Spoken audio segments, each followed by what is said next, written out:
योगपीठे तटे भीमरथ्या वरं पुंडरीकाय दातुं मुनीन्द्रैः समागत्य तिष्ठन्तमानन्दकन्दं परब्रह्मलिङ्गं भजे पाण्डुरङ्गं पाण्डुरङ्गाकरो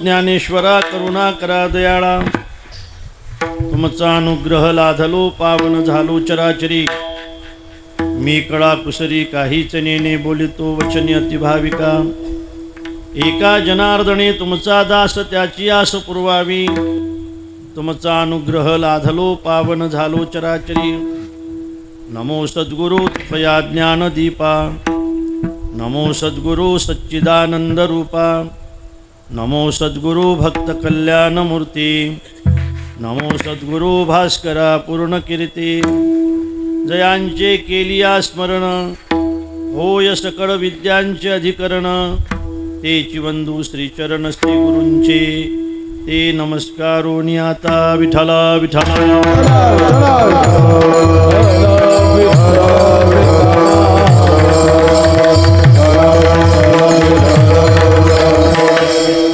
वैष्णवा संगती सुख वाटे जीवा आणि कमी देवा काही नेने गाये नाचे उडे आपुलिया छंदे मनाची आनंदे आवडीने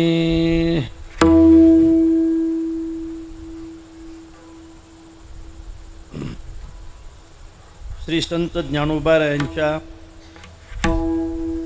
750व्या जन्मोत्सवाच्या निमित्ताने श्री संत नामदेव महाराज व श्री संत जनाबाई महाराज यांच्या 650व्या समाधी सोहळ्याच्या निमित्ताने व श्री संत ब्रह्मविभू सद्गुरू मोतीराम महाराज यांच्या 160व्या जन्मोत्सवाच्या निमित्ताने या ठिकाणी गेल्या 4 दिवसापासून हा अखंड हरिनाम सप्ताह चालू आहे. आज आपल्या सप्ताहाचा 4था दिवस आहे. जरा आवाज देणार आहे पोरा, आवाज देणार ते मला काहीच ऐकायला येत नाही. आणि अखंड हरिनाम सप्ताह ज्ञानेश्वरी पारायण, ज्ञानेश्वरी पारायणाचं नेतृत्व करणारे आमचे हरिभक्तीपरायण केशव महाराज आणि ही सगळी महाराज मंडळी या ठिकाणी उपस्थित आहेत आणि ज्यांच्या अमृतवाणीतून आपण भगवंताची कथा ऐकत आहात ते माझे परमस्नेही परम आदरणीय वाणीभूषण जगन्नाथ महाराज पाटील मुंबईकर यांच्या अमृतवाणीतून आपण ही भागवत कथा या ठिकाणी ऐकत आहात. अत्यंत चांगली गुणीजन मंडळी या ठिकाणी उपस्थित आहे. भगवत कृपेने साधू संतांच्या आशीर्वादाने व आपल्या सगळ्यांच्या सहकार्याने या ठिकाणी हा उत्सव चालू आहे. या उत्सवाचे आयोजक आहेत श्री व्यंकट देवीदासराव पोटगिरे व श्री प्रमोद व्यंकटराव पोटगिरे. अर्थात सावकारजीचं नाव याच्यात दिसत नाही. व्यंकटराव देवीदासराव पोटगिरे. तुमचं नाव काय मग? व्यंकटराव. हे या मुलांची नावं वेगळी आहेत तिकडचे. हां, मुलगा व्यंकटराव यांच्या पुढाकाराने या ठिकाणी मागल्याही वर्षी हा उत्सव ठरवला होता. मागल्याही वर्षी या ठिकाणी येण्याचा योग होता, पण पाऊस असल्यामुळे त्यावेळेला आपल्याला हा उत्सव करता आला नाही. म्हणून आमच्या व्यंकटरावने यावर्षी तो उत्सव करायचं ठरवलं. आणि फक्त ठरवलं नाही तर मनापासून करायचं ठरव. अत्यंत मनापासून जो उत्सव असतो तो या पद्धतीचा असतो बा, आणि मनातून नसतो मग तो कशाही पद्धतीचा असतो. अर्थात लोकांच्या बसण्याची व्यवस्था चांगली असली पाहिजे. गरमीचे दिवस असल्यामुळे कथा मंडपामध्ये कूलर असले पाहिजेत. कीर्तनकाराला जास्त गरमीचा त्रास होऊ नये याच्यासाठी पाठीमागूनही एखादं कूलर असलं पाहिजे, नाही का. साऊंड चांगला असला पाहिजे, पक्वादे चांगले असले पाहिजेत, गायक चांगले असले पाहिजेत, चोपदार चांगले असले पाहिजेत, टाळकरीही चांगले असले पाहिजेत, आणि पुढे बसणारी माणसं झोपणारी नसली पाहिजेत. पुढे बसून जर कोणी झोपणारं असेल तर त्या कीर्तनकाराला ते कीर्तन करता येत नाही. म्हणून अत्यंत चांगले श्रोते, चांगले टाळकरी आमचे कुंदन महाराज आणि ही सगळी टाळकरी मंडळी, गुणीजन मंडळी या ठिकाणी एकत्र आलेली आहे. ज्यांच्या अमृतवाणीतून आपण भागवत कथा ऐकत आहात ते सुद्धा फार मोठे वक्ते आहेत. असा एकंदरीत जुळून आलेला हा सगळा उपक्रम, एकंदरीत जुळून आलेला आणि जोडलेला अत्यंत प्रेमाने हा उत्सव आहे. अरे बंद कर, आवाज जास्त तो हे आहे ना चालू, तुम्हाला पाहिजे का. असा हा उत्सव आहे आणि या उत्सवाचा हा 4था दिवस आहे. सज्जनानो, आपण अत्यंत प्रेमाने या ठिकाणी उपस्थित आहात असं मी समजतो. चिंतन सेवेसाठी निवडलेला जो अभंग आहे तो जगद्गुरु जगत्वंदनीय महाराष्ट्रभूषण संत शिरोमणी संत सम्राट वैराग्यमूर्ती श्री संत तुकोबाराय यांचा 4 चरणाचा अत्यंत महत्त्वाचा, बऱ्याच टाळकऱ्यांच्या व आपल्या सगळ्यांच्या परिचयाचा आणि संगतीचं महत्त्व प्रतिपादन करणारा अभंग आहे. विठ्ठल विठ्ठल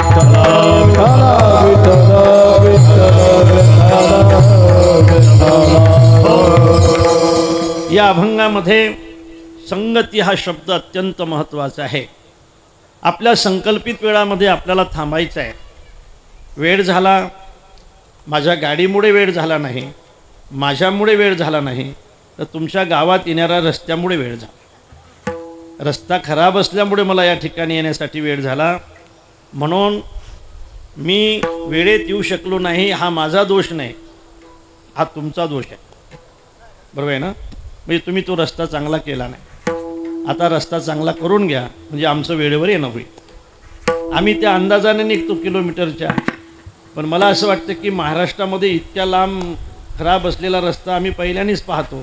म्हणून पुढच्या वर्षी तो करून घ्या बरं का सावकार. तुम्ही नका करू, करून घ्या म्हणतो मी. विठ्ठल विठ्ठल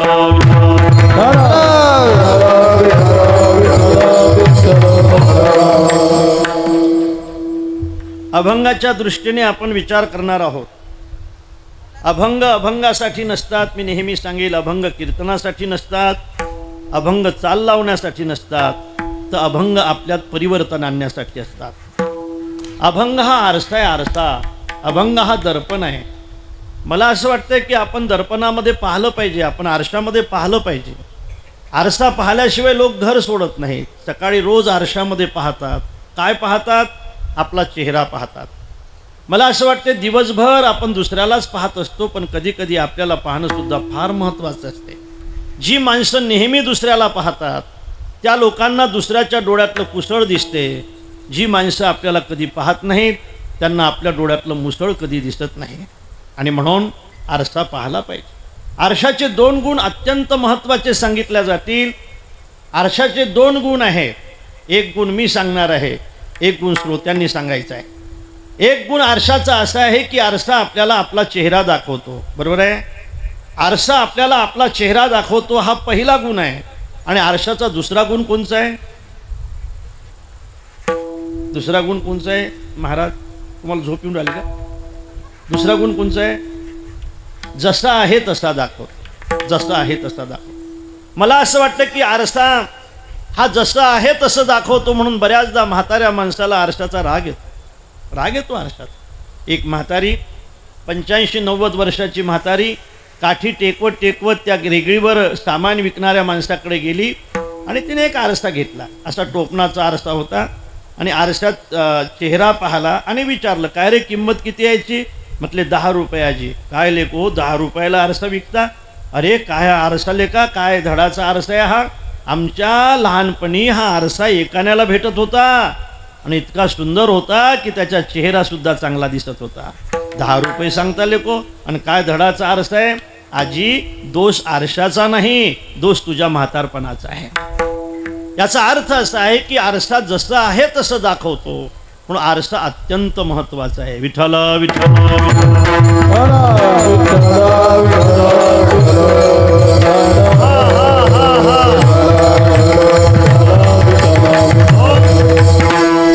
अभंग सुद्धा आरशासारखे पाहिले पाहिजेत रे दादांनो.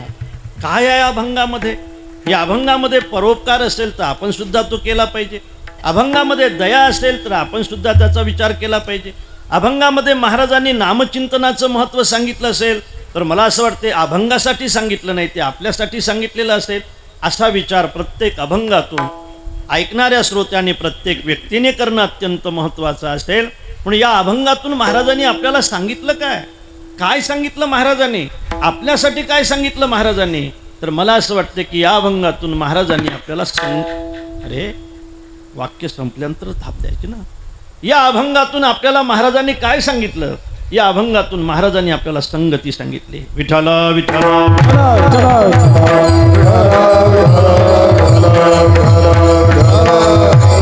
हो, जीवनामध्ये अनेक गोष्टी जशा महत्त्वाच्या आहेत ना दादांनो, तसं जीवनामध्ये संगती सुद्धा अत्यंत महत्त्वाची आहे. संगतीने काय होणार नाही, संगतीने काय होणार नाही आणि संगतीने काय होईल असा जर विचार तुम्ही मला विचारत असाल तर तुम्हाला सांगतो, संगतीने उद्धारही होत असतो आणि संगतीने अधोगती सुद्धा होत असते. पतन उद्धार संगात महिमा, पतन उद्धार संगात महिमा, त्याजावे अधमा संत सेवी, त्याजावे अधमा संत सेवी. पतन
उद्धार होतो ना याचं कारण आहे संगतीच. पतन होते ना याचं कारण आहे संगती आहे. मी उदाहरण देईल तुम्हाला. 2 पोपट होते. पोपट आपल्याला माहीत आहे. 2 पोपट शिकवण्यासाठी ठेवले होते. पोपट असे असतात महाराज, जसं शिकवलं तसं शिकत असतात. पोपट ज्या पद्धतीने आपण शिकवलं त्या पद्धतीने ते शिकतात. ज्या पद्धतीने आपल्याला बोलायला शिकवलं त्या पद्धतीने ते बोलत असतात. आणि म्हणून त्या ठिकाणी 2 पोपट दोघांकडे ठेवले. ऐका, एक पोपट कसायाकडे ठेवला, एक पोपट साधूकडे ठेवला शिकवण्यासाठी. 6 महिन्याने राजा गेला, कसायाकडे गेला, काय शिकला पोपट म्हणून त्यांनी पाहिलं तर तो पोपट बोलत होता. किती पाहिजे, कशाचं पाहिजे, कोणचं पाहिजे असं बोलत होता. अभद्र बोलत होता. राजा जरा स्थिर होता. राजा इकडचा नव्हता, राजा तिकडचा नव्हता, राजा युपीतला होता, बिचारा मठातला राजा होता. कुठलं पाहिजे कसं पाहिजे असं म्हटल्यानंतर राजाला त्याचा राग आला. दुसऱ्या पोपटाकडे गेला, तो साधूकडे ठेवला होता. तो पोपट चांगलं बोलायला लागला. आपल्या घरी पाहुणे आले, इदम आसनम अलंक्रियताम भवताम असं म्हणायला लागला. आणि त्या ठिकाणी दोन्ही पोपट राजाने आपल्या सोबत घेतले. जो पोपट अत्यंत अभद्र बोलत होता ना, त्याला मारण्यासाठी राजाने स्तुरा घेतला आणि मारणार तेवढा चांगलं बोलणारा पोपट आणखी चांगलं बोलायला लागला आणि म्हटला, राजेसाहेब नका मारू तुम्ही त्याला. का मारू नका? अभद्र बोलतो, मला म्हणतो काय पाहिजे, कुठलं पाहिजे, कशाचं पाहिजे. अरे मी साधू माणूस आहे, मला हा अभद्र बोलतो. चांगलं शिकवण्यासाठी ठेवला होता, वाईट शिकलाय हा, मी याला मारल्याशिवाय राहणार नाही. नाही राजेसाहेब, त्याला नका मारू, तुम्ही त्याला मारू नका. याचं कारण असं आहे, तो जो वाईट बोलतो ना, याचं कारण तुम्ही त्याला वाईट संगतीत ठेवलं म्हणून तो वाईट बोलतोय. मी चांगलं बोलतोय ना, याचं कारण तुम्ही मला चांगल्या संगतीत ठेवलंय म्हणून मी चांगलं बोलतो. त्याच्याकडे जो वाईट बोलण्याचा दोष आला, तो त्याचा दोष नाही, त्याच्या वाईट संगतीचा दोष आहे. माझ्याकडे जो चांगलं बोलण्याचा गुण आला, तो माझा गुण नाही, तो माझ्या चांगल्या संगतीचा गुण आहे. गवा शनानाम सशृणोति वाक्यम अहम हि राजन वचनम मुनीनाम न तस्य दोषो न चमत्गुणो वा संसर्ग दोषा गुणा भवंती. तो त्याचा दोष नाही, हा माझा गुण नाही.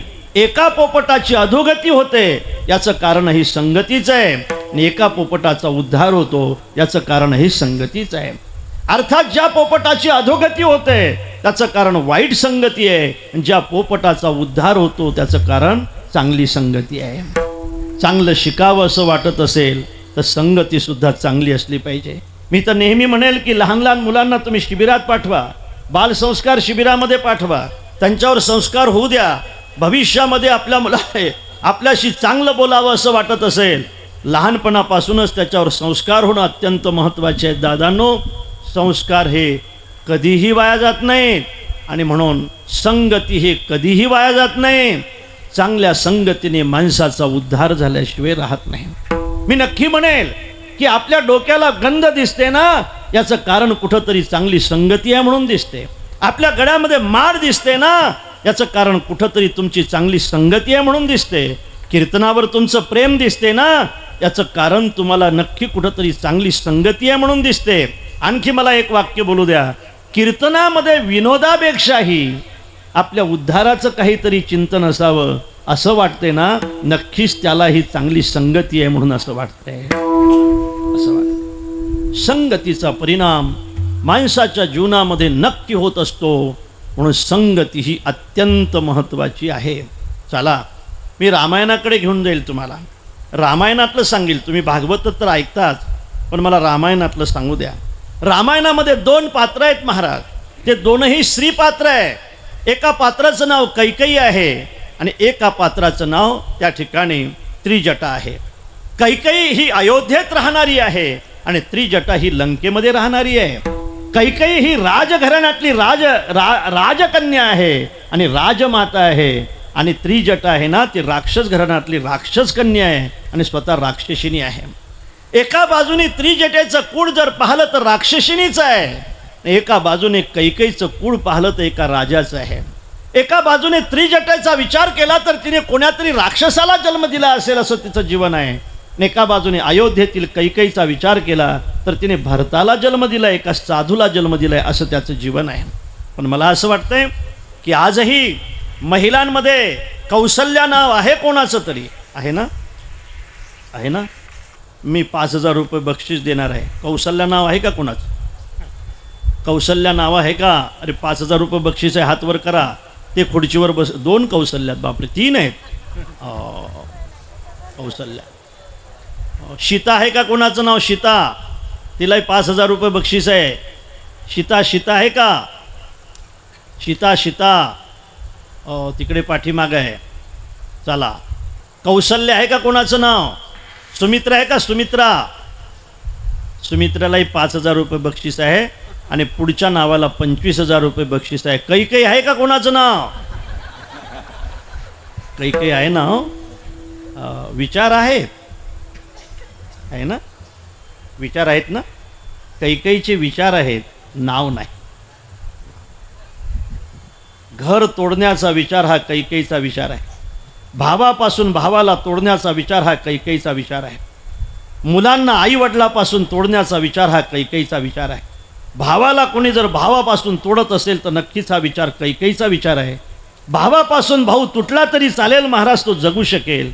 पण माझी विनंती आहे की मायबापापासून मुलाला जर तुम्ही तोडत असाल तर 25-30 वर्षामध्ये तुम्हाला सुद्धा त्याचं प्रायश्चित्त भोगून दिल्याशिवाय राहावं लागणार नाही, लक्षात ठेवा.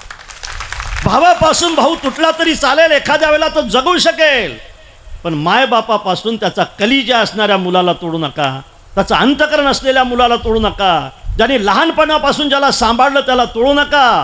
अरे ज्याचा मार सहन केला तरी सुद्धा ज्याला सांभाळलं त्या मुलाला, अशा मुलाला मायबापापासून कोणी तोडते ना महाराज, नक्कीच त्याचं पाप त्याला भरून द्यावं लागतंय. तोडू नका. तोडणारं जे पात्र असेल ना ते कौशल्याचं पात्र नाही, ते सुमित्रेचं पात्र नाही, ते जानकीचं पात्र नाही, ते कैकेयीचं पात्र आहे. कैकेयी तोडायला शिकवते आणि कौशल्या जोडायला शिकवते. विठ्ठल विठ्ठल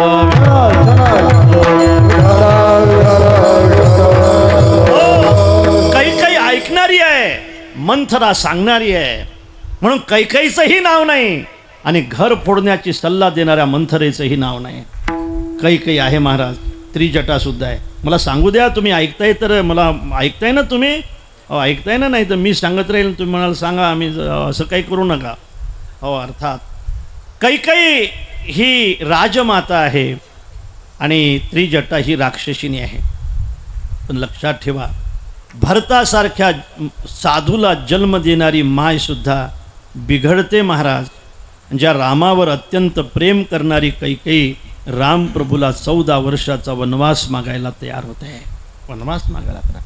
सुनहू प्राण प्रिये भावत जी का, देहू एक बर भरत ही का.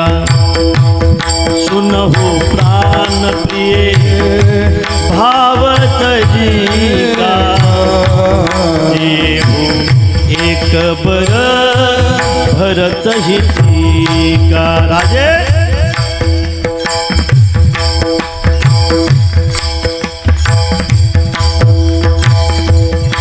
माझे 2 वर तुमच्याकडे शिल्लक आहे, ते 2 वर मला आता पाहिजे. मागणं काही अरे 2च काय, 4 वर मागून घे, मी द्यायला तयार आहे तुला. सांग तुला काय पाहिजे. अशा मंगल प्रसंगी माझा राघव उद्या गादीवर बसणार आहे. अशा मंगल प्रसंगी तुम्हाला 4 वर मागायला तयार असली तरी मी द्यायला तयार आहे. 2च काय मागते, 4 नको राजे, मला फक्त 2च वर पाहिजे. ऐका राजे, त्यातला माझा पहिला वर. मागहू सुनहू प्राण प्रिये भावत जी का, देहू एक बर भरत ही का. ज्या गादीवर उद्या राघव बसणार होता ना, त्या गादीवर राघव नाही, माझा भरत बसला पाहिजे. हा माझा पहिला वर राजे. ऐका राजे, माझा दुसरा वर. मागहू दुसर बर कर जोरी, पुरवहु नाथ मनोरथ मोरी. तापस देश विशेष उदासी, सवदा बरस राम बनवासी. तापस देश विशेष उदासी, सवदा बरस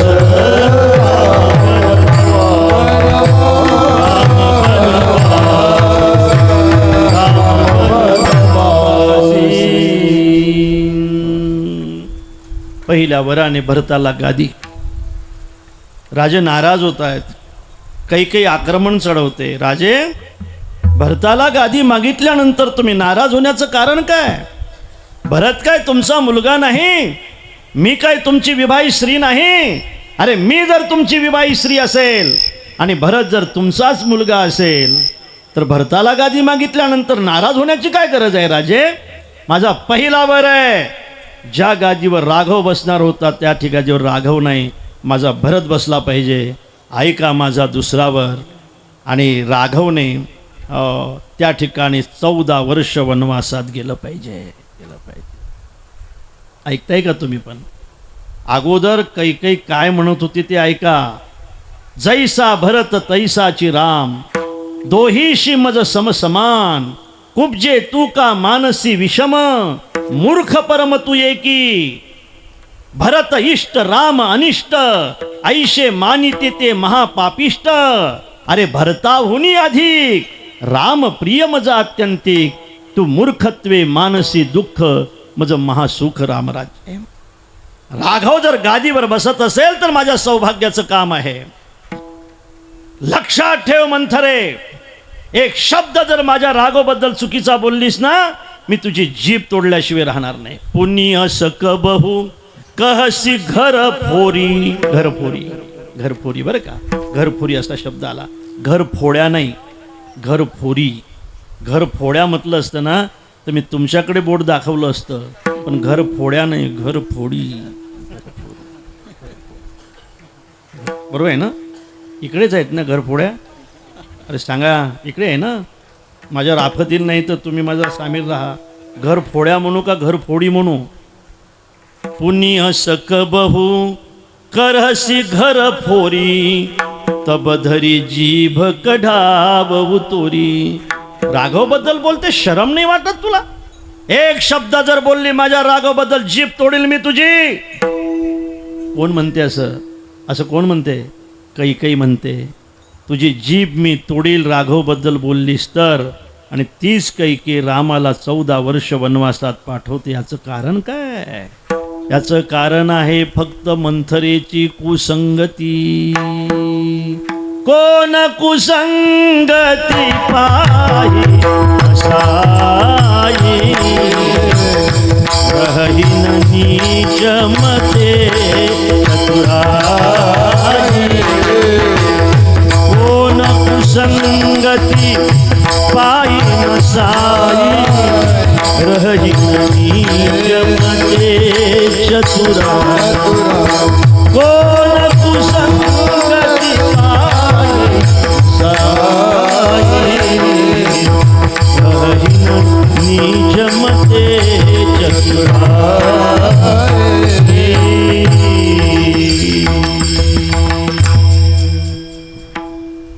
कुसंगतीचा परिणाम झाल्याशिवाय राहत नसतो माझ्या दादांनो, झाल्याशिवाय राहत नसतो. जन्मता कोणीही तंबाखू खात नाही, संगतीत आलं की खाल्ल्याशिवाय राहत नाही. जन्मता कोणी बिडी ओढत नाही, पण संगतीमध्ये आल्यानंतर ओढल्याशिवाय राहत नाही.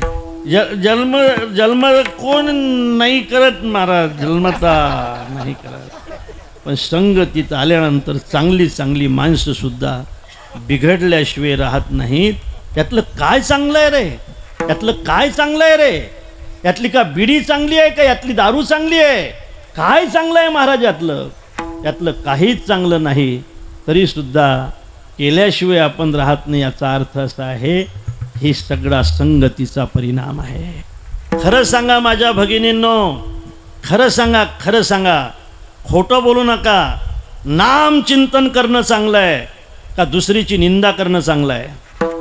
मुद्दाम तुम्हाला विचारतो, अरे नाम चिंतन करणं चांगलं आहे का दुसऱ्या कुणाची निंदा कर? मुद्दाम तुम्हाला विचारतो, निंदा करणं चांगलं आहे? काय चांगलं आहे यातलं? आता खोटं बोलू नका. आता तुम्ही निंदा जास्त करता का नामचिंतन जास्त करताय? निंदा मत करना किसकी, सच्ची बात कबीर जी की. सच्चा झूठा दोनों भाई, खुदा ने बनवाया. भगत की निंदा भगत करे सो, ओई नरक में गया. निंदा मत करना किसकी, सच्ची बात कबीर की. निंदा मत करना किसकी, सच्ची बात कबीर की.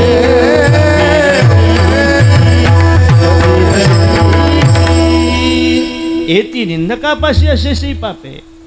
सगळे पाप निंदकाच्या जवळ जर येत असतील तर महाराज निंदा करणं चांगलीच नाही. पण आपण केल्याशिवाय राहत नाही. मी त्याच्यातून अपवाद नाही, मी सुद्धा अपवाद नाही. कशाला झाकायचं महाराज? कोण अपवाद आहे? कोण अपवाद आहे? अपवाद आहे मोबाईल नाही ना, मोबाईल नाही अर्थात. आता मोबाईल मधलं कीर्तन पाहणं चांगलं आहे का 20 लोकांची यादी पाहणं चांगली आहे? ते 20 सारखे 20 त्यांच्या डोक्यात सध्या. आम्ही असू द्या. सज्जना, ब्राह्मण बुवाला कढी खाण्याची इच्छा झाली. एका म्हातारीला त्याने ताक मागितलं. घरामध्ये पूर्वीच्या काळामध्ये मंथन होत होती आहे ना, मंथन होत होती. रवी समजते का ताई तुम्हाला? आता रवी असं मंथन असं उड्या मारून करायचं असते नाही ना? असंच ना, जुन्या आमच्या त्या आईला माहीत असेल आहे ना, तुम्ही केलेलं असेल दळण वगैरे मंथन केलेलं असेल. बघा अजून कशी तब्येत आहे. अजून म्हातारी 2 भाकरीचा जीव घेते बघा अजून आहे ना, 2 भाकरीचा मुर्दा पाडते अजून म्हातारी. तब्येत एकदम खास आहे. मंथन केलेलं आहे. मंथन मंथन मंथन नाही का. ब्राह्मण बुवाने ताक मागितलं. म्हातारीने सांगितलं ब्राह्मण बुवा उद्या मी तुमच्यासाठीच ठेवते ताक.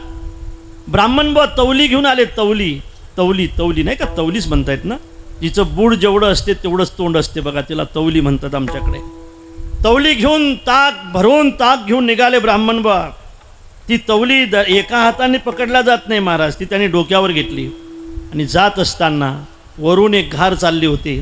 त्या घारेच्या तोंडामध्ये तिचं खाद्य असलेला साप होता. त्या सापाच्या तोंडातलं विष खाली पडलं. ते नेमकं त्या ताकामध्ये पडलं. ब्राह्मण बुवा घरी गेले. सुंदर कढी तयार केली महाराज. इतकी खास कढी तयार केली. त्याच्यात जिरं टाकलं, त्याच्यात मोहरी टाकली, त्याच्यात कढीपत्ता टाकला, लसूण असं ठेचून ठेचून लसूण टाकला. इतकी सुंदर कढी बनवली, इतकी मस्त कढी बनवली, इतकी खास कढी बनवली. अरे बापरे, काय तो कढीपत्ता, काय त्या वर तरंगणाऱ्या मिरच्या, लाल मिरच्या, काय बापरे ते जिरं, काय ते मोहरी. अशी चोपडी तेल कढी होती बघा, अशी गरम गरम कढी होती.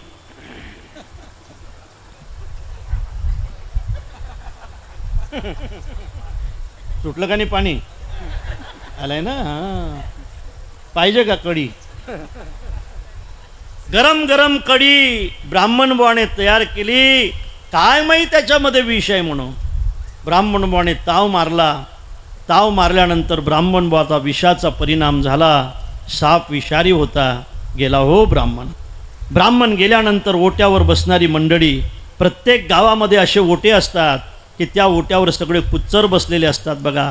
कुच्चर कुच्चर सगळ्या गावातले कुच्चर तिथंच.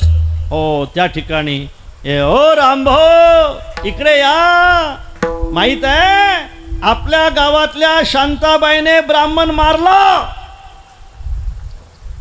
हो शांभाऊ, तुम्हाला तर काही माहीतच नाही राव. आमची विदर्भातली भाषा आहे बरं का. तुम्हाला तर काही माहीतच नाही, गावात असता का नाही? हो माहीत आहे. तुम्ही तर फार म्हणत होते शांताबाई दान धर्म करते, हरिपाठ घेते आणि काकडा घेते. बामण मारला बामण. शामभाऊ, रामभाऊ, सकाराम भाऊ सगळे भाऊ तिथं एकत्र आले आणि त्या ठिकाणी चित्रगुप्त जो पाप पुण्य लिहितो तो यमधर्माच्या समोर उभा होता. यमधर्माला विचारलं कोणावर टाकलं पाहिजे हे पाप? म्हातारीवर टाकता येणार नाही, तिने दिलेलं ताक शुद्ध आहे. घारीवर टाकता येणार नाही, तिचं ते खाद्य आहे. सापावर टाकता येणार नाही, त्याच्यामध्ये विष आपणच दिलेलं आहे. कोणावर टाकायचं आहे? यमधर्माने सांगितलं की त्या ठिकाणी हे पाप म्हातारीवर टाकायचं नाही, घारीवर टाकायचं नाही, सापावर टाकायचं नाही, तर ते टोळकं बसलं ना कुचरवट्यावर टाकून दे त्यांच्यावर सगळं. निंदा मत करना किसकी, सच्ची बात कबीर जी की. गुण दोष याते नवे काले काले गुण दोष याते. नवे काले काले गुण दोष याते.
संगतीचे परिणाम, वाईट संगतीचा परिणाम हा नेहमी वाईट होतो.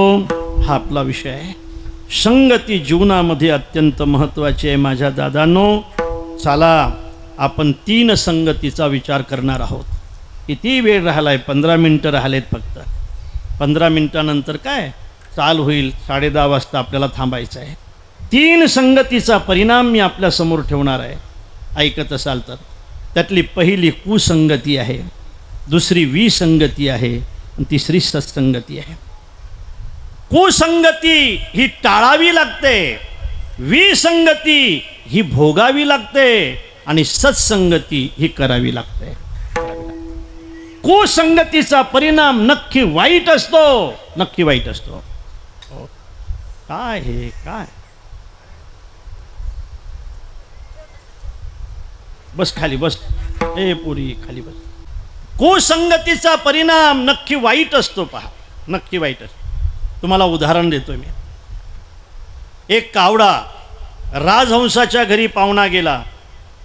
त्या कावडाने राजहंसाला आपल्या घरी पाहुणा म्हणून बोलावलं. एका विशाल वटवृक्षावर त्याचं घर होतं, कावड्याचं घर. अशा वाकड्या तिकड्या काळ्या ठेवलेल्या कावड्याचं घर. दोघंही तिथं चर्चा करत बसले. एक राजहंस आहे, एक कावडा आहे, असे बसलेले आहेत चर्चा करत. आणि खाली एक राजा आपल्या एका सैन्याच्या मांडीवर डोकं टेकून विश्रांती करते. नेमका कावडा त्या ठिकाणी बसलेला आहे आणि कावड्याने बसल्या ठिकाणाहून त्या राजाला गंध लावलं. गंध समजते ना? गंध लावलं. राजाने पाहिलं हे कावड्याची विष्ठा आहे. राजाने संकेत केला सैन्याला आणि सैन्याने आपल्या भात्यातून बाण बाहेर काढला. त्या कावड्याच्या दिशेने सोडला. कावडे फार हुशार असतात महाराज, फार हुशार असतात कावडे. मी कावड्याबद्दल बोलतो बरं का. कावड्याबद्दलच बोलतो म्हटल्यावर काही हरकत नाही ना कावड्याबद्दल बोलायला. तर कावड्याकडे त्याने बाण सोडला.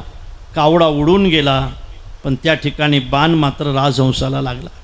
राजहंसाला बाण लागल्यानंतर राजहंस खाली पडला. राजाने विचारलं, का रे तू कावडा आहेस का? कावडा तर काळा असतो, तुम्हाला पांढरा दिसतो. त्यावेळेला राजहंसाने सांगितलं, नाहं काको, मी कावडा नाही, पण हतो राजन, आता मी मरणार आहे. अरे याचं कारण काय? त्या राजहंसाने सांगितलंय, कळलंय हो राजसाहेब मला. काय कळलं? नीच संग प्रसादेन जातन जन्म निरर्थकम कळलंय मला. या नीचाची संगती जर मी केली नसती, या कावड्याची संगती जर मी केली नसती, तर मला आता मरायची पाडी आली नसती. याचाच अर्थ असा आहे, कावड्याच्या संगतीने जर राजहंसाला मरावं लागत असेल तर आपण सुद्धा कुसंगतीपासून सावध राहिलं पाहिजे. खडाची संगती उपयोगाची नाही.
कुसंगतीने माणसाचं जीवन बिघडते. संगतीचाच विचार करून थांबणार आहे आपण आज. बघा काय झालं महाराज, आम्ही विद्यार्थी अवस्थेमध्ये दिंडीत एका येत होतो आमच्या भागात. ऐका बरं काय, आवाज दे रे बाबा. हो, आणि बोलू नका, बोलू नका, काही नाही, इकडे पहा. त्या ठिकाणी त्या दिंडीमध्ये एक माणूस आला, तो आमच्या परिचयाचा होता. त्याला मी विचारलं, का रे दिंडीत कसं काय आला तू कधी सप्त्याला नाही, कधी कीर्तनाला नाही, कधी माड नाही तुझ्या गळ्यात, तू एकादशी कधी पाहत नाही, सोमवार तुला माहीत नाही, तू कीर्तनकाराची हजामत केल्याशिवाय राहत नाही, तू दिंडीत आला कसा दिंडीत आला तू? खरंच कशासाठी आलाय तू दिंडीत? त्यावेळेला तुम्हाला सांगतो, घडलेलं आहे सगळं. तो महाराज रडत होता आणि सांगत होता, म्हणत होता, महाराज पोराचं सहन करेल हो माणूस, शेवटी पोरगा आहे. बायको तर शिव्या द्यायचा ठेकाच घेतला तिनं, तिचं सुद्धा सहन केलं महाराज. सून बोलली हो, सून बोलली राव, सून बाप काढला राव मदतीनं, बाप. आमच्याकडची भाषा, माझ्या बापाने कष्ट केलं राव, दुसऱ्याच्या घरी सालं भरले, आम्हाला शिकवलं राव, आम्ही मोठे झालो, आणि बाप काढला सुनीनं, बाप बाप काढला. रडत होता बरं, माझा बाप काढला तिनं. रडायचा आणि बोलायचं, शिव्या द्यायचा महाराज. टपरी सून म्हणायचं. कधीही कीर्तनाला न गेलेला, सप्त्यामध्ये वर्गणी न दिलेला, नेहमी कीर्तनकाराची आणि कथाकाराची टीका करणारा, पण ज्यावेळेला घरातून काढून दिला ना, त्यावेळेला त्याला दिंडीनेच सहारा दिला. लक्षात ठेवा. सांगू, ज्यावेळेला तुमच्या घरातले लोक तुम्हाला काढून देतील ना, त्यावेळेला तुम्हाला सोयरे नाहीत आधार देणार, तुम्हाला एखादं मंदिर किंवा दिंडीचा आधार देईल. लक्षात ठेवा. सोयरे नाहीत आधार देणार. हां, तुमच्या पाठीमागं काही गठोडं असलं तर मग देतील, डबूल असलं तर देतील, नाही देणार महाराज. सब ये पैसों के भाई, दिल का साथी नहीं कोई, जब लग अपने पल्लों में पैसा, लोग सलाम करे, अपना पैसा निकल गया तो कोई न मीठा बोले. सब ये पैसों के भाई, दिल का साथी नहीं कोई. सज्जनानो, जोपर्यंत माणसात शक्ती आहे तोपर्यंत घरातली माणसं कामं करण्यासाठी आपल्यावर प्रेम करत असतात, तसं करत नाही. प्रपंच कधीही प्रेम करत नाही. आपला तो काय म्हणतात, तो चुकीचा दुराग्रह आहे. खरं म्हणजे प्रपंच प्रेम करत नाही महाराज, प्रपंचाचं प्रेम बदलत जाते. चोपदारला विचार, चोपदार इकडे. मी तुम्हाला एक प्रश्न विचारतो, तुम्ही लहान असताना किती वर्षाचे होते? अरे पण लहान असताना तुम्ही किती वर्षाचे होते? तुम्ही लहान होते का नाही? किती वर्षाचे होते मग? 4 वर्षाचे. त्याच्यापेक्षा लहान नव्हते? महिन्याचे होते? त्याच्यापेक्षा लहान नव्हते? होते ना, एका दिवसाचे होते. तुम्ही चोपदार 1.5 वर्षाचे होते. किती? हो म्हणा, 1.5 वर्षाचे होते ना तुम्ही? 1.5 वर्षाचे होते. 1.5 वर्षाचे असताना तुमची आई मस्त तुमचा पोशाख करून द्यायची, बरोबर आहे ना? हो. आणि तुम्ही मस्त ठुमूक ठुमूक बाहेर एक भाकरीचा तुकडा घेऊन यायचे. भाकरच होती त्यावेळेला, तेल लावून द्यायची आपली आई. हां, हो म्हणा. हो. आणि तुमचं असं मस्त लहानसं ते रूप, गंध लावलेलं डिश ठेवून याच्यासाठी इथं टिक्का काढलेला, आणि एखादा माणूस यायचा आणि तुम्हाला पटकन उचलून घ्यायचा आणि तुमची पप्पी घ्यायचा, बरोबर आहे? हो म्हणा. आता काय अनुभव आहे तुमचा?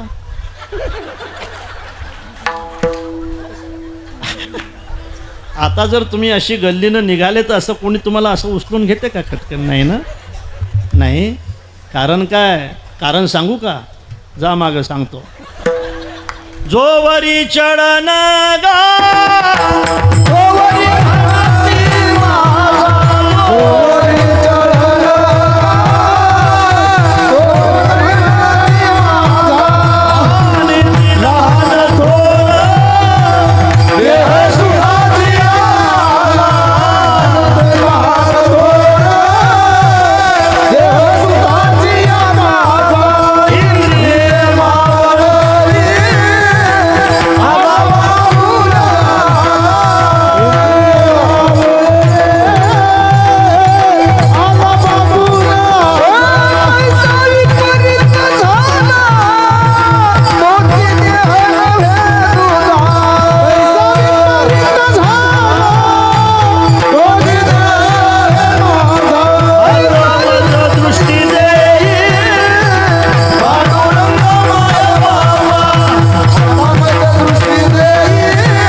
अर्चनांत. संगतीबद्दल बोलत असताना कसा विषय निघाला मला माहीत नाही, पण मला असं वाटतंय की दुष्ट संगतीने, कुसंगतीने बऱ्याचदा हा प्रपंच आपल्यावर प्रेम करतो असं वाटते, पण तसं नाही. आणि म्हणून एक कुसंगती आहे की जी माणसाला अधोगतीला नेते.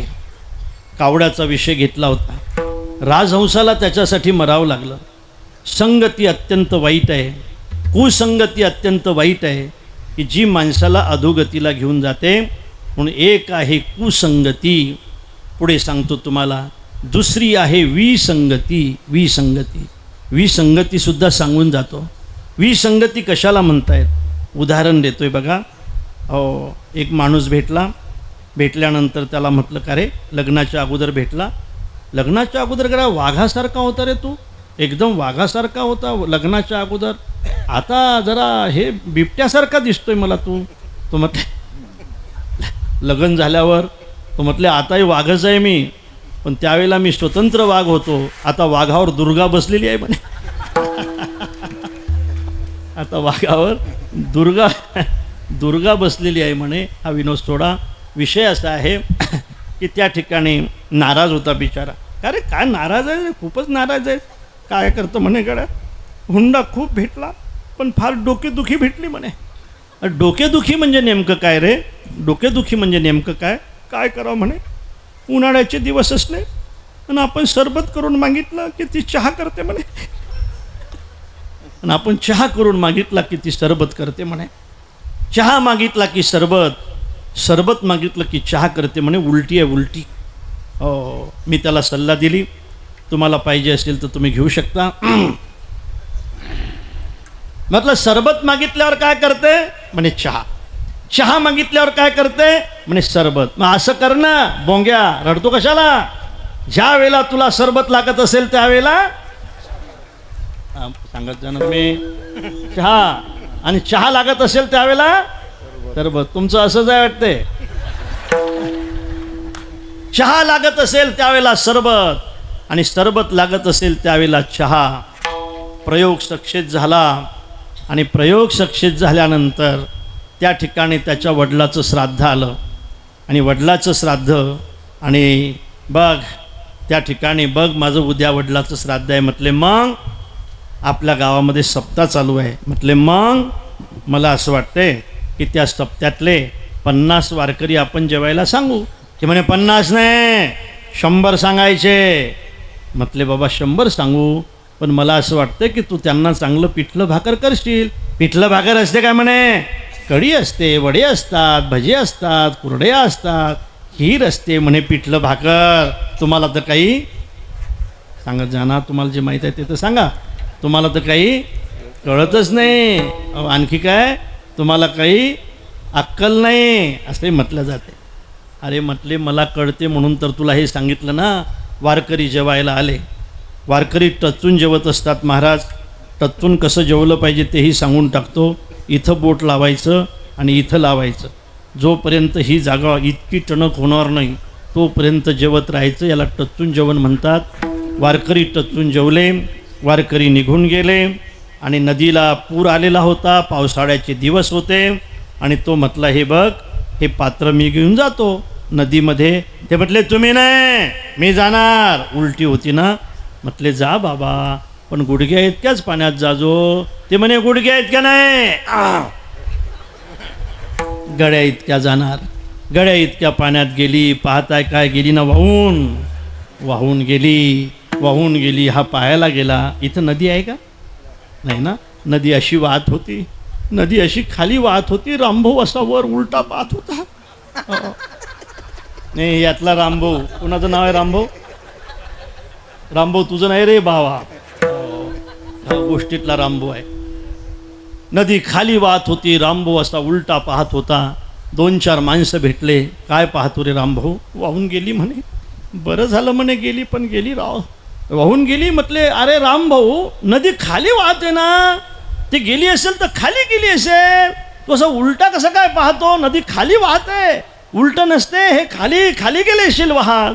तो म्हटला ती खाली जाऊ शकत नाही, ती उलटी होती म्हणे.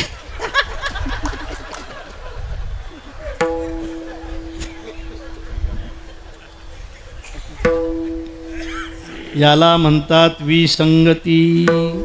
पहिली आहे कुसंगती, दुसरी आहे विसंगती, तिसरी आहे सत्संगती. महाराज मागणी मागतायत. विठाला विठाला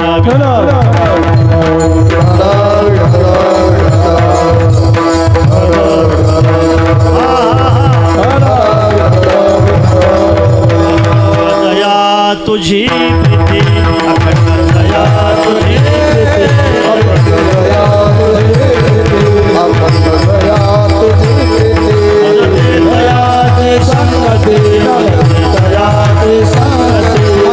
दयाची संगती, दयाची संगती. हे मग मी कमळापती तुझवा नाही कंठाळा.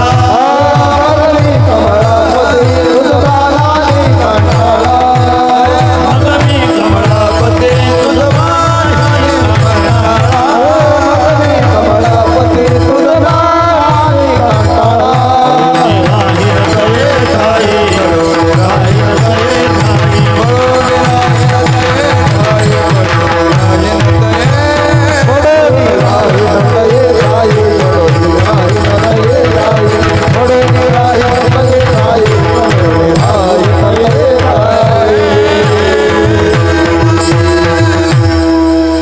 याला सत्संगती म्हणतात. दादांनो, झालंय 10 मिनिट राहिलेत. चालीसहित आपल्याला 10:30 वाजता थांबायचं आहे. 8 ते 10ची वेळ होती, पण आज वेळ झालाय म्हणून आपण पुढे गेलो. विषय असा आहे, पहिली कुसंगती आहे ती टाळली पाहिजे, विसंगती आहे ती भोगली पाहिजे. असं सांगायचं नाही की आज मला बायकोने खूप शिव्या दिल्या म्हणून. सांगता येते का असं? खूपदार असं सांगता येते का? देत नाही का? अरे सांगा ना लवकर. देत नाही का? देते ना यांना तुमचं.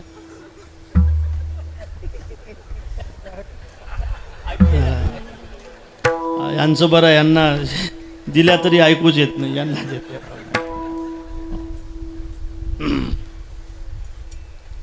कुसंगती विसंगती भोगली पाहिजे, कांगावा करायचा नाही. बरे झाले देवा बाईल कर्कशा, बरी हे दुर्दशा जनामध्ये. महाराज म्हणतात नामचिंतन करायचं. ते शिव्या देत राहील, आपण नामचिंतन करत राहायचं. महाराज पुढे ऐका. कुसंगती आहे, विसंगती आहे आणि सत्संगती आहे. महाराज कुसंगतीचा परिणाम काय आहे हो? महाराज म्हणतात कुसंगतीचा परिणाम आहे फक्त दुःख, फक्त दुःख. कुसंगतीचा परिणाम काय आहे? महाराज म्हणतात माझा अनुभव असा आहे की कुसंगतीचा परिणाम फक्त दुःख आहे. कुसंग नाडीला साधो जैसा, कुसंग नाडीला साधो जैसा, कुसंग नाडीला साधो जैसा, कुसंग नाडीला साधो जैसा. हे मनाच्या संग हिरा जो भंगला, हे मनाच्या संग हिरा जो भंगला, हे मनाच्या संग हिरा जो भंगला, हे मनाच्या संग हिरा जो भंगला. कुसंग नाडीला साधो जैसा, कुसंग नाडीला साधो जैसा, कुसंग नाडीला साधो जैसा, कुसंग नाडीला साधो जैसा. ऐका आता मुक्कामावर आलात आपण. कुसंगतीचा काय अनुभव आहे महाराज? महाराज म्हणतात कुसंगतीचा अनुभव आहे फक्त दुःख. विसंगतीचा काय अनुभव आहे महाराज? कुंदन महाराज म्हणतील बरं का. विसंगतीचा काय अनुभव आहे महाराज? विसंगतीचा अनुभव आहे फक्त फजिती. आणि सत्संगतीचा अनुभव काय आहे महाराज? वैष्णव संगतीचा अनुभव काय आहे महाराज सांगताय. वैष्णवा संगती हा. सुख वाटे जीवा, हा. वैष्णवा संगती सुख वाटे जीवा, वैष्णवा संगती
संगतीचा अनुभव महाराज सांगताय सुख वाटे. संगती अत्यंत महत्त्वाची आहे. माझा अनुभव आहे की सुख हे वैष्णवाच्या संगतीनेच आहे. सज्जनानो, सुख हा अंतकरणाचा धर्म आहे, तो श्रीमंतीचा धर्म नाही, तो सत्तेचा धर्म नाही. श्रीमंतीचा धर्म जर खऱ्या अर्थाने सुख असता तर एखाद्या वेळेला श्रीमंतीपासून ते आपल्याला भेटलं असतं. सत्तेचा धर्म जर सुख असता तर सत्तेपासून आपल्याला ते भेटलं असतं. मला असं वाटते ते सत्तेने भेटत नाही, ती श्रीमंतीने भेटत नाही, ते फक्त संगतीने भेटते. ती संगती म्हणजे वैष्णवाची असेल तर आणि साधूची असेल तर महाराज म्हणतात वैष्णवा संगती सुख वाटे जीवा. आणि सुखासाठी आणि कमी देवा, वैष्णवाच्या संगतीशिवाय आणि कमी देवा काही नेने. काय असते महाराज? प्रपंचामध्ये आनंद आहे तो तात्पुरता आहे. प्रपंचामध्येही एखादा आनंद झाला की माणसं उड्या मारतायत, नाचतायत, नाही का? हो, लग्नामध्ये नाचण्याची संख्या खूप वाढली असता. लग्नामध्ये नाचतायत. हो, शिवजीच्याही लग्नामध्ये नाचत होते ते भूत होते. आताही बिचाऱ्याची संख्या आहेच की जे नवरदेवापुढे नाचतात. म्हणून मला असं वाटतंय की त्या ठिकाणी नाचणं, उडणं हे सुखाचं प्रतीक आहे. महाराज म्हणतात गाये, नाचे, उडे, पण लक्षात ठेवा आपुलिया छंदे. इथं मला 2 मिनिट थांबायचं आहे. प्रपंचामध्ये नाचणारीच माणसं आहेत, पण ते दुसऱ्याच्या छंदाने तिथं नाचावं लागतं. महाराज लहानपणी वडिलाच्या छंदाने नाचावं लागतं. बरोबर आहे ना? मला सांगत जा बरं का. लहानपणी वडिलाच्या छंदाने नाचावं लागतं आणि लग्न झाल्यावर कोण सांगितलं? रामभाऊ तू सांगितलं का रे? लग्न झाल्यावर कोणाच्या आणि कसं नाचावं लागतं माहीत आहे का? चित्त आराधी स्त्रियेचे ते चेनी छंदे नाचे आणि माकड गारुड्याचे जैसे होय. माकडासारखं नाचावं लागतं महाराज, माकडासारखं.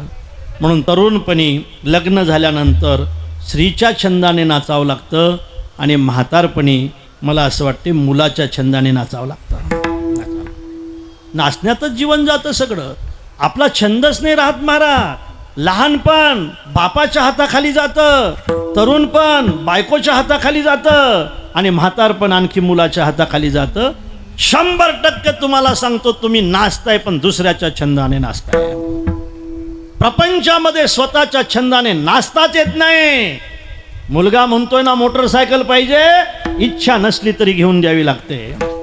मुलगा म्हणतो ना हे पाहिजे, हा व्यवसाय करायला पाहिजे, तुमची इच्छा नसली तरी करावा लागतो. पत्नी म्हणते ना असं पाहिजे, तुमची इच्छा नसली तरी तिच्या पुढे नाचावं लागतं.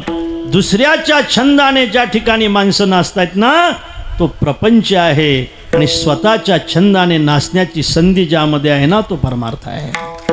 आपुलिया छंदे गाये नाचे उडे, आपुलिया छंदे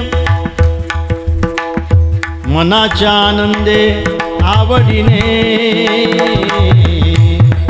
मनाच्या आनंदासाठी आवडीने नाचायला भेटत असेल तर ते परमार्थामध्ये भेटते. महाराज तुम्हाला खरं सांगू का, एकांतामध्ये असू द्या, तुमच्या हातात चिपड्या असू द्या, विना लावलेला असू द्या आणि देवाची मूर्ती समोर असू द्या, मला असं वाटतं की तुम्ही फक्त प्रेमाने नामचिंतन करा, नक्कीच तुमचं सगळं शरीर नाचायला लागेल.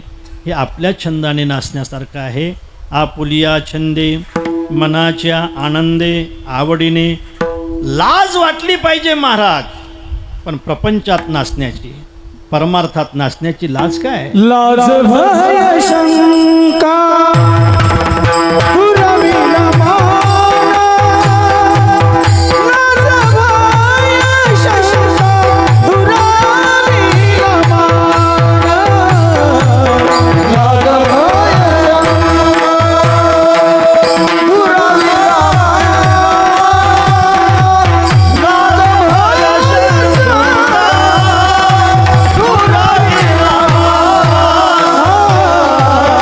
लाज भय शंका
दुराविला मान, लाज भय शंका आणि मान दुराविला, न कळे साधन या परते.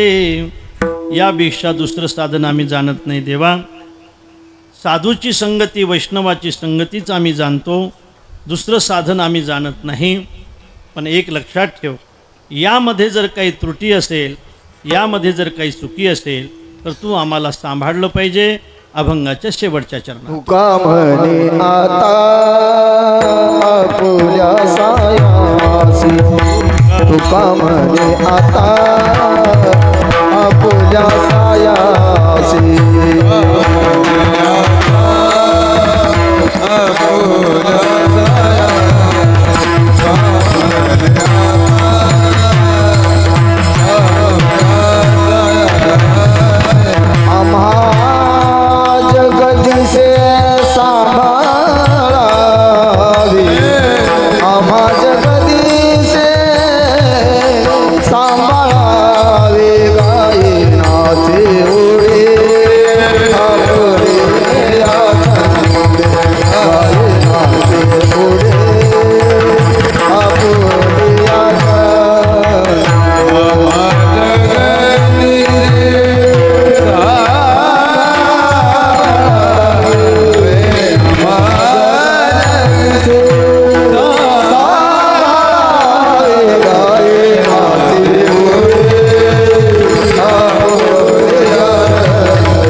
आजची कीर्तनरूपी सेवा या ठिकाणी विराम घेत. चाल नको नाही, जाऊ द्या, झाली ना 10:30 वाजले ना. म्हणा म्हणा लवकर. टाकळी पारवा, दुसरी चाल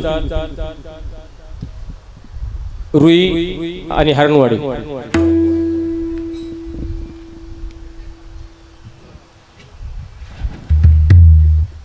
तुका म्हणे आता पुल्या सायासे, तुका म्हणे आता पुल्या सायासे, तुका म्हणे आ पुल्या सायासे, तुका म्हणे आता पुल्या सायासे, तुका म्हणे आता पुल्या सायासे.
या वैभवापर्यंत आले, त्यांनी आपल्या श्रीमंतीचा हा परिचय करून दिला.